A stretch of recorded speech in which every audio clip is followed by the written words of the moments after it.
Good afternoon. 19.5. We're going to talk about football today. We're going to talk about El Clasico. We're going to talk about the EPL defeats to Manchester City, Liverpool, Chelsea. Arsenal extends its lead on top of the table. Let's go ahead and share when we join. It's going to be an interesting one. There's so much to talk about. There's so much content to talk about.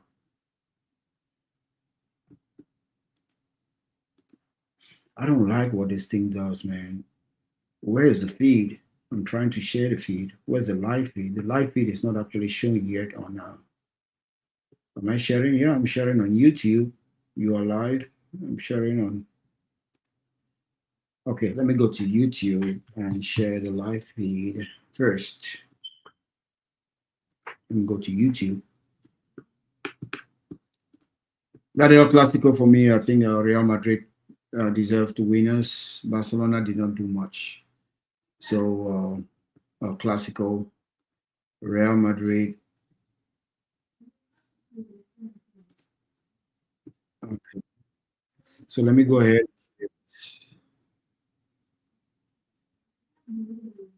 Yeah, let me go ahead and share my YouTube live.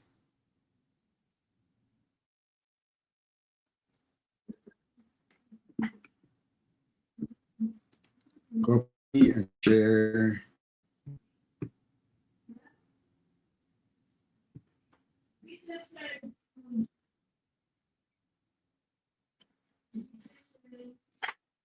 Let me share this before we start. Here's my YouTube.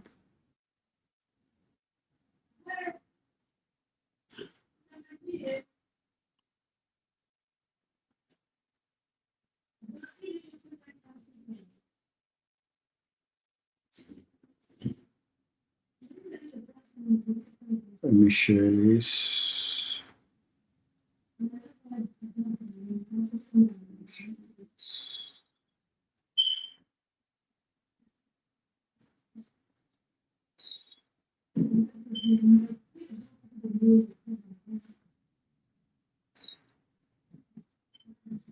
I'm sharing on WhatsApp. I've got some groups. I'm sharing these on. Let me see. We good?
Yeah, sorry, I was on mute and I was saying, oh, I should be some.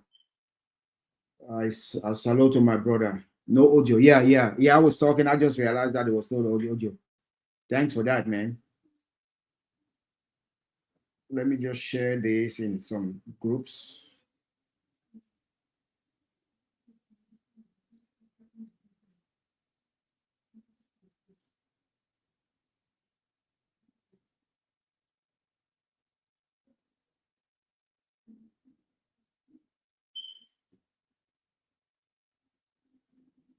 One moment. I'm getting there. The El Clasico. Any of you guys, did you any of you guys watch the El Clasico? Man, I think Real Madrid deservedly won. Before the El Clasico, I said for Barcelona to win, Barcelona will actually need to protect the ball, something that Barcelona did not do. And if you don't protect the ball, given that you're playing with a high defense, then it becomes a problem. So that's what actually happened. So we're gonna start with the EPL, of course. Yeah, Asaloto Ashu. Asaloto, my brother. Yep. So let's go ahead and start with EPL. First of all, let me go ahead. Just give me a minute. Let me go ahead and connect. I got my mic here that I have to put on the charger. Just give me a minute.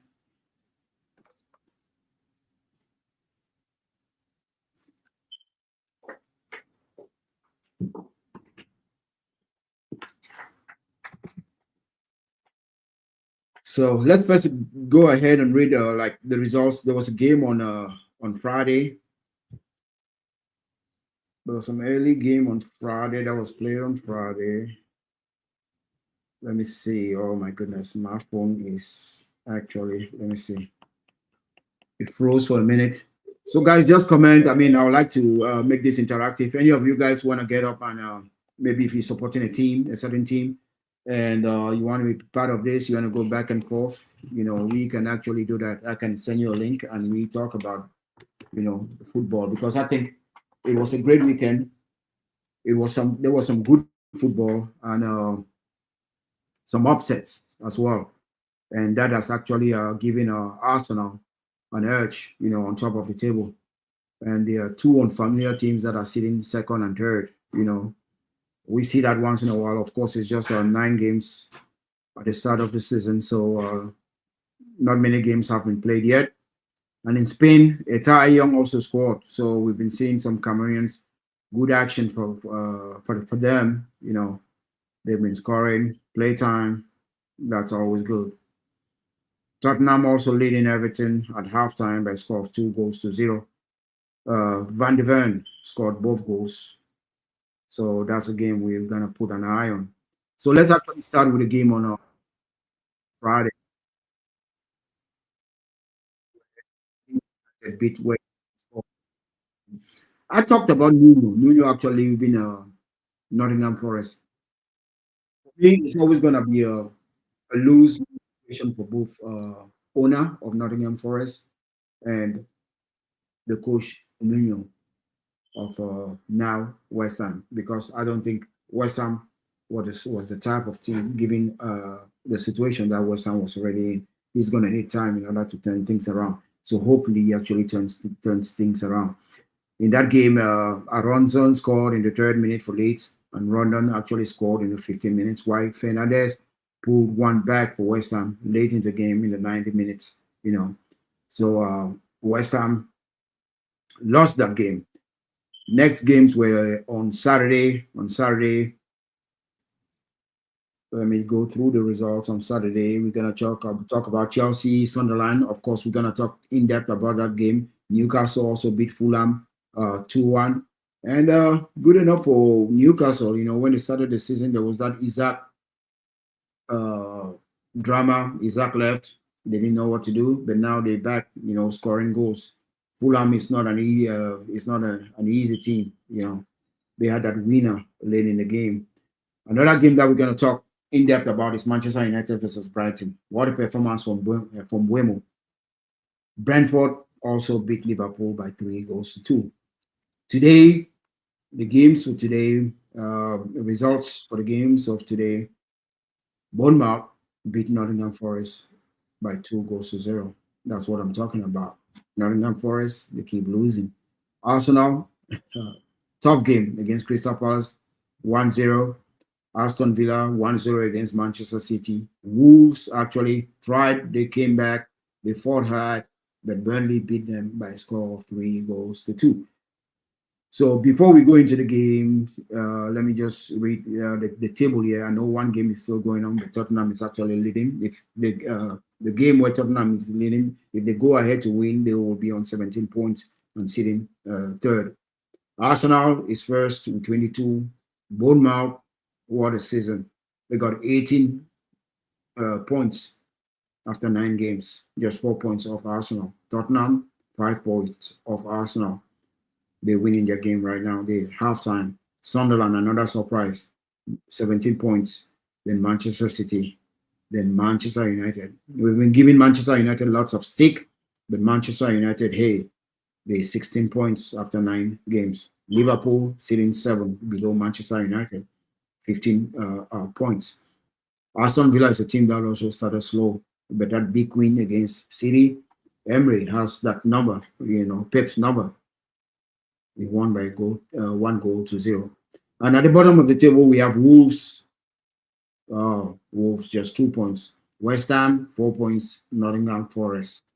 That's what I was talking about. So you see where West Ham and Nottingham Forest are. Nuno, he went to West Ham. Meanwhile, the team that he built that is suited to the type of game he plays, Nottingham Forest, they sit in 5th. So that's why I said it was a loss situation for the owner and Nuno. So let's get into the games, okay? The key games I want to talk about: Chelsea against Sunderland. Chelsea fans have been arrogant, in my opinion.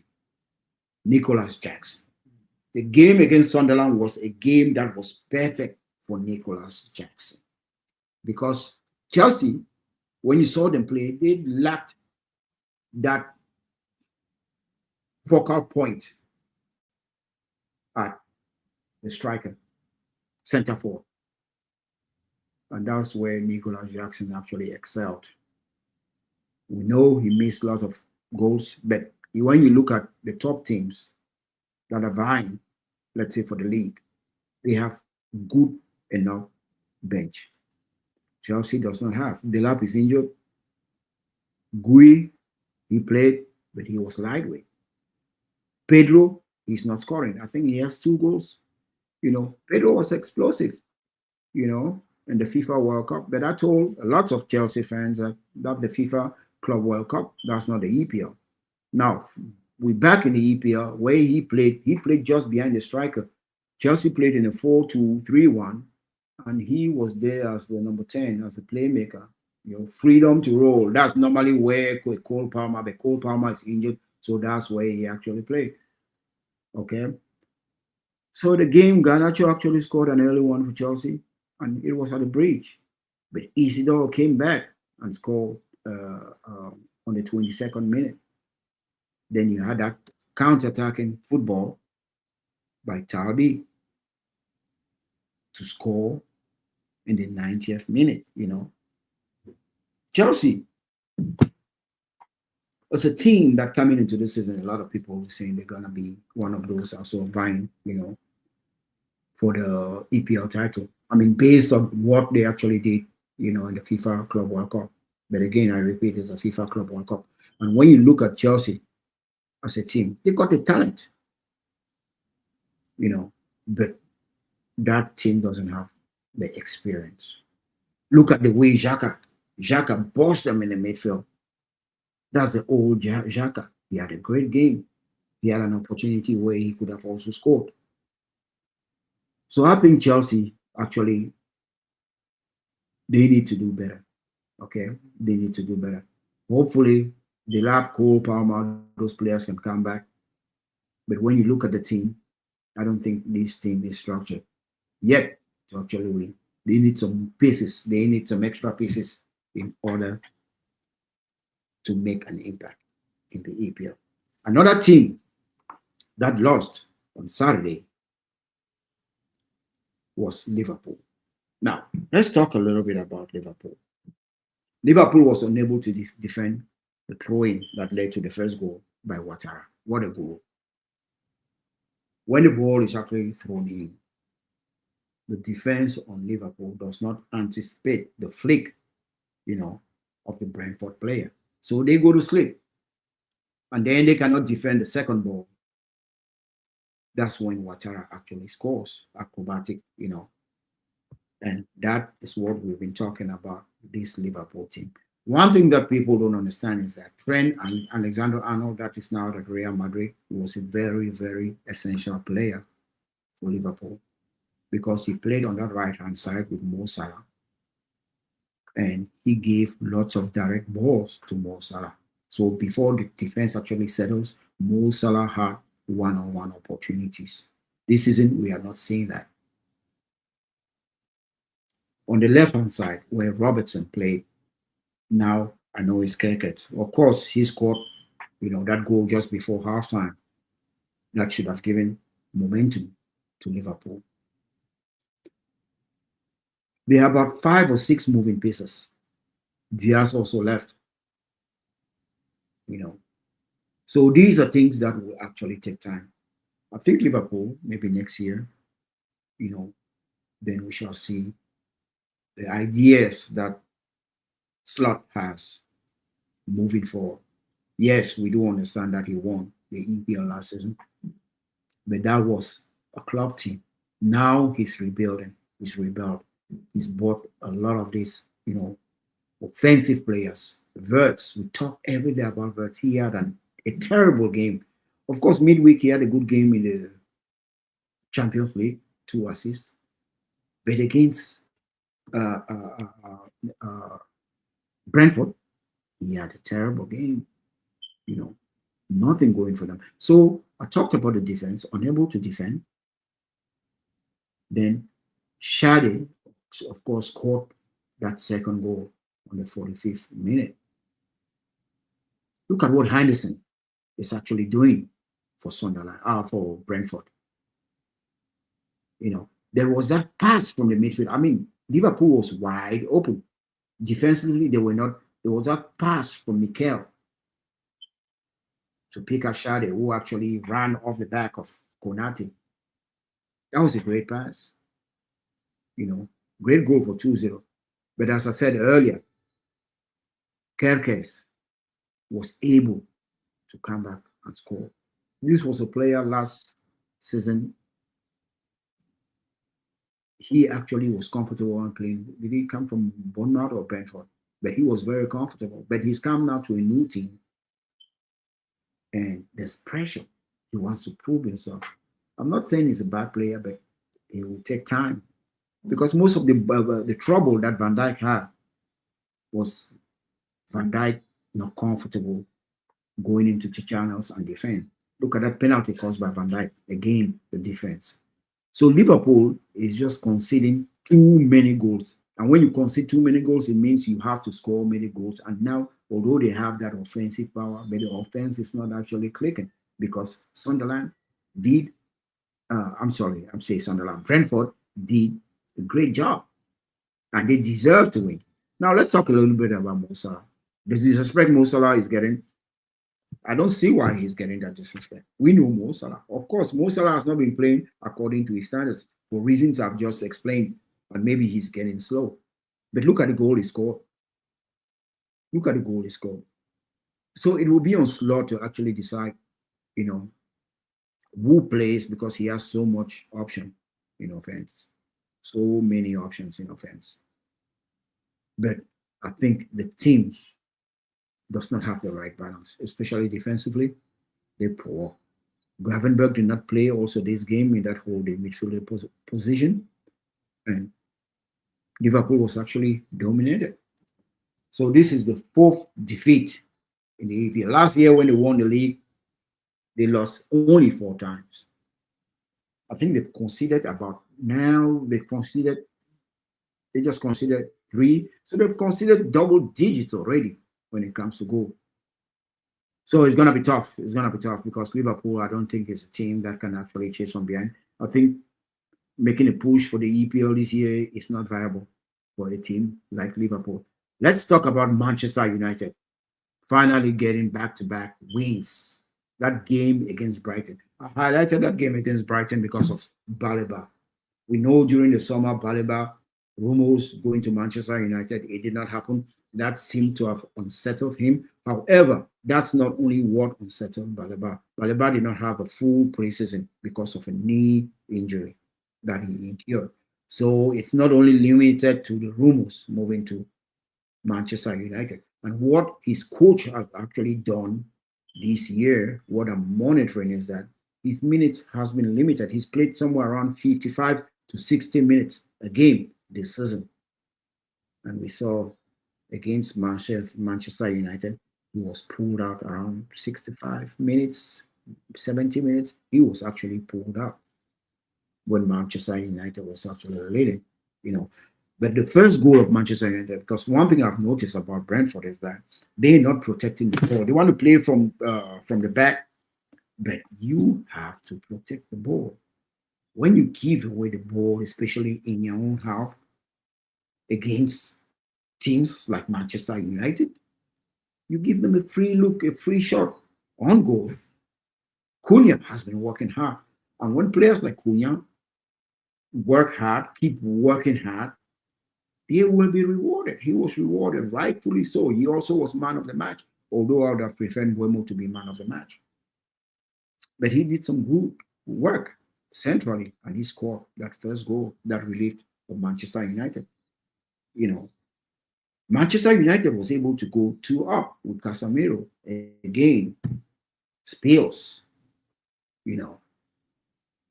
But that was a good awareness by Fernandes on the half turn, you know, slick move on the half turn. Then players like Casemiro, he's been criticized, rightfully so. But against Brentford, he had a very, very good game. And if you don't try, if you don't put yourself in a position, I'm talking about the shot, it was a deflected shot. But he put himself in that position in order to have that goal. And rightfully so. I mean, he had a great game. Welbeck. No, let's talk about Buemo first of all. I think Manchester United has finally found the clinical striker that they need. You just have to give him the ball, serve him the ball in the final third. Look at the goal. There were two defenders on him, but then he saw the space, and where was the space? In between the legs of the defender. And go look at the reaction of the goalkeeper. The goalkeeper did not move. The goalkeeper did not move, you know. So it was a well-struck and well-placed ball by Buemo. Okay? And that was 3-0. But when it looked like the game was done, what was Doku thinking? And he was unfortunate because it was a slight touch. He could have easily received a red card. And then Welbeck, age 36. Yes, Welbeck is 36, former United player, former Arsenal player. Look at that free kick. The goalkeeper could have done better. The goalkeeper could have done better because the free kick is down in the middle. The goalkeeper, but well struck free kick that brings Brentford back into the game. And then Manchester United, we've talked about Manchester United, their defense. The defense is not actually good, it's been poor. On the second goal of Brentford, they are doing zonal defending. So they are defending the zone, they are defending that area. 5 players defending the zone. Just one Brentford, Brighton. I don't know why I keep saying Brentford. One Brighton player, Kutulas.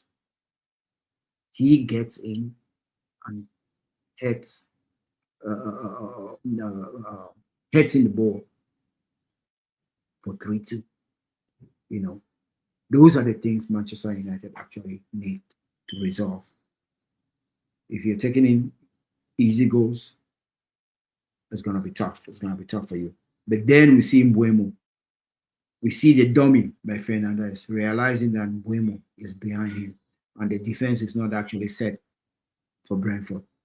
And there goes the clinical Mbuemo to score yet again for 4-2. So I think Amorim is finally getting, some results. That was a good result. although they could not keep a clean sheet. Manchester United, if they were good defensively, they would have easily kept a clean sheet because these were mistakes. These were just simple errors that they need actually to wipe out in order to have, better results moving forward. But when you look at them, they're now above Liverpool in standing, sitting six, while Liverpool is actually seven. Who could have thought that? The way we have criticized Manchester United this season, who could have thought that? So, I mean, it's funny. Football is actually funny. It happens so fast. And by the time you think one team is going to have a horrible season, the other teams are also losing and not making ground. I talked earlier about Nottingham Forest. They lost, Sean Dyche. Hey, uh, hold on. Is that Sean Dyche? What am I talking about? Because he was just hired as a coach of Manchester United. Let me just look at that lineup. I'll be able to tell you guys.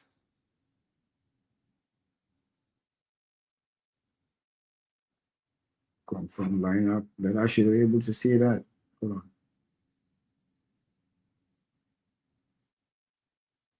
Yeah, that's Sean Dyche, the new coach, of Forest. So he gets beaten by a score of 2 goals to 0. And the two scorers of these goals were Krupi and Tavernier for Bournemouth. Bournemouth is having a great start of the season. They sit in second with 18 points. That's amazing, you know. So the games today, Arsenal. I mean, that game, Arsenal versus Crystal Palace, one of those games I knew what Crystal Palace was going to do. Crystal Palace came out, they made it difficult, defended in the mid block, 5 people sitting tight, making sure that, Arsenal does not dominate that midfield.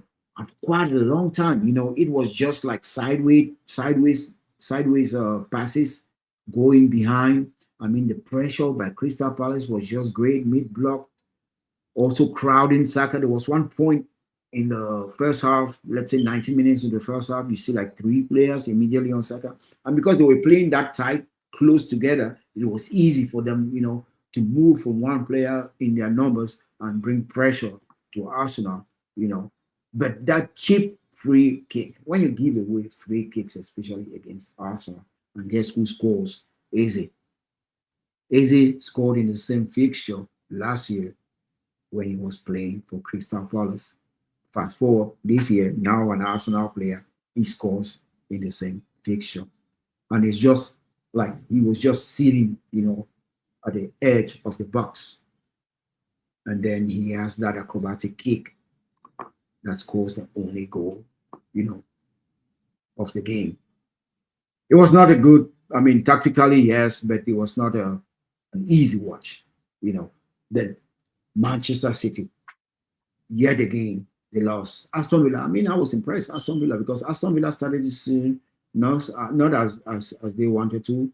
And Emery was having a difficult time. But this is another huge win for Aston Villa.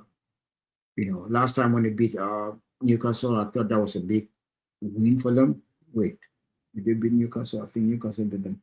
Who did Aston Villa beat recently that I was impressed? Uh, Not sure. I have to check that. Yeah, but this is actually a very important win for them. And what it also does is that it City is now, let's say, 6 points of leaders Arsenal. So Arsenal keeps winning in situations like this when where potential title challenges lose, they will only increase that gap. And this is one thing that I've said about this Arsenal team. Right? They have many different ways, to skin the cat. They do it from free kicks, a game in Champions League where they had dismantled Atletico Madrid. We are yet to see such, performances.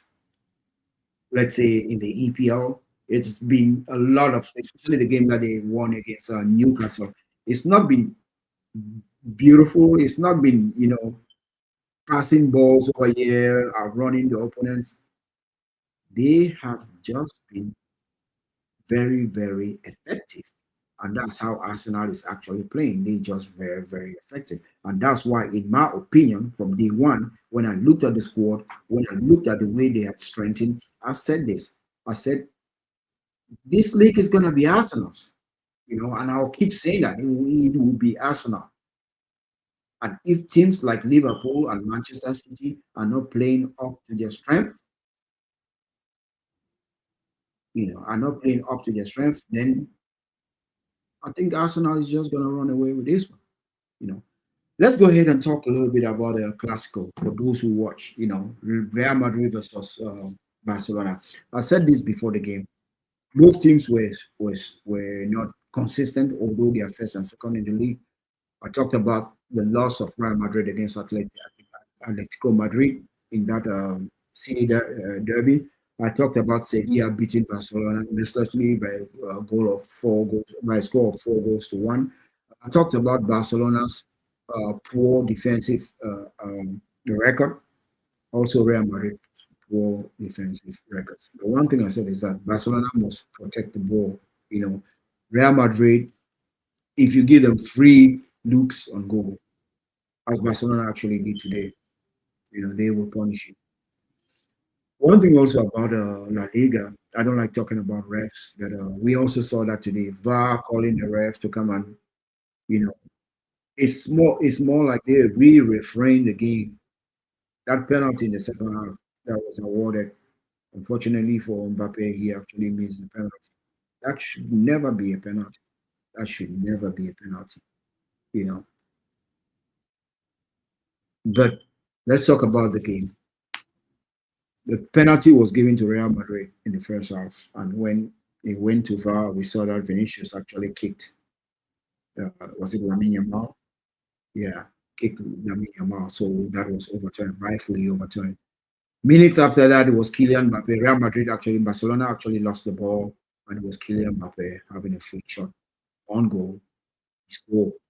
Fortunately for Barcelona, it was ruled for offside. Then Real Madrid scored again. So that's like 3, 4 opportunities already. One was gonna count, and that counted. Scored that goal again. 3 runs, speed, and all that. And that was the first goal of the game. Either for Real Madrid also made that mistake, giving the ball away in situations where he could have just cleared the ball. And we saw that equalizer by Barcelona. To be honest, that was as close as Barcelona actually came, you know, to having opportunities, creating opportunities against Real Madrid. Because Real Madrid was aggressive, they made sure that they played most of the time in Barcelona's house, and that helped them. That helped their defensive structure, their defensive shape. A player that was unplayable was Vinicius. Vinicius, I understand he was not happy when he saw towards the end of the game, but Vinicius was unplayable. If you watch, go look at the second goal, that goal by Bellingham, it was all Vinicius. He created the mismatches. He took Kunde on the right, took another player that was there defending with Kunde. I think De Young went to help. So he took 2 players. And by then, when you are able to, dribble past your defenders, you create mismatches, you leave players unmarked in the box. And that's what happened.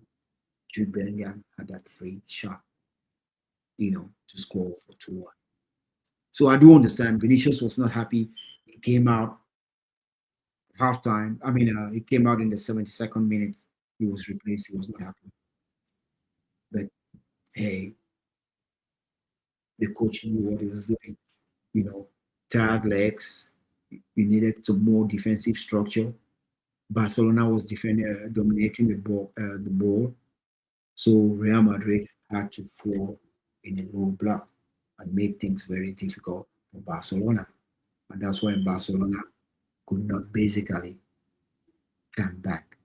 You know, Barcelona had no answer for that. I think Real Madrid actually deserves, all 3 points.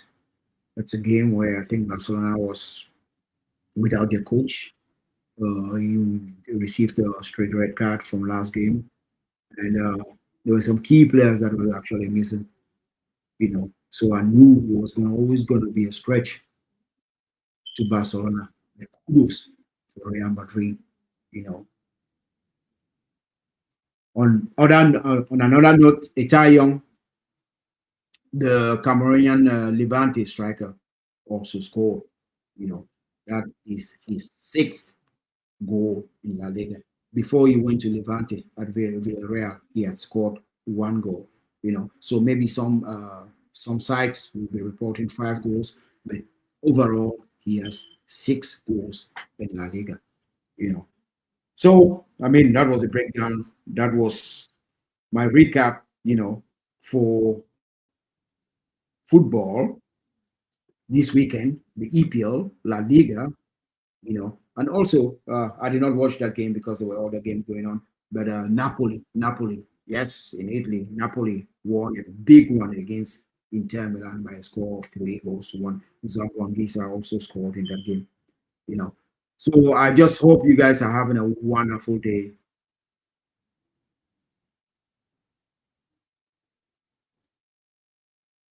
So I hope you guys are having a wonderful day and stay blessed.